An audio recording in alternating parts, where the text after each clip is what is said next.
This week we saw old crop wheat jump 40 cents and new crop up 26 cents. Here to help make sense of that and why that's happening, Kim Anderson, our grain marketing specialist. Kim, let's talk about the overall situation with wheat. Why are we seeing a rise this week? I think we're seeing a rise because the funds are covering their short positions. We've been talking about that for the last 6-8 weeks that they had near record short positions in wheat. They're covering those positions. As they're covering them by buying both old crop and new crop, it's driving the prices higher. Now, why the difference between the old crop and the new crop in terms of the difference in the rise? Well, I think we're seeing the higher new crop because we've talked about this in the past too.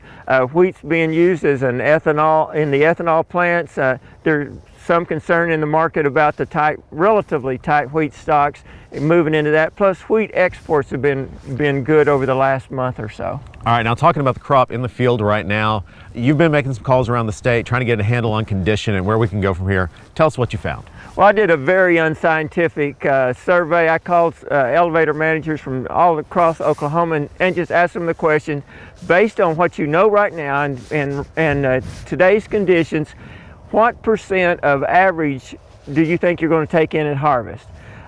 Now, there was some places like Pond Creek in that area there where they said about 60%, but the state as a whole said 75 to 80% of average.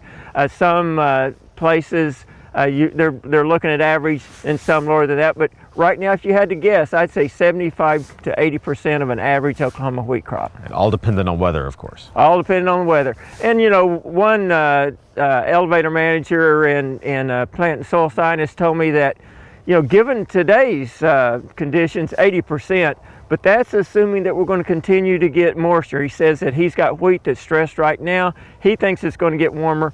We're going to have trouble getting moisture, just like we got now. We've got clouds and we don't have any rain. And that's the concern right now, is the stress of the wheat and finishing out the year with timely rains, and the odds are against that. All right, now real quickly, finally, we had a report come out this week on exports from the USDA.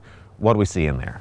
Well, we saw the exports, they've been relatively good for wheat. The old crop wheat was good, met the expectations. New crop was slightly below expectations. And then you can go back to that 46-cent increase for old crop and 26-cent increase for a new crop. And that may be part of that reason in there too. All right, good information as always. Kim Anderson, our grain marketing specialist here at Oklahoma State University.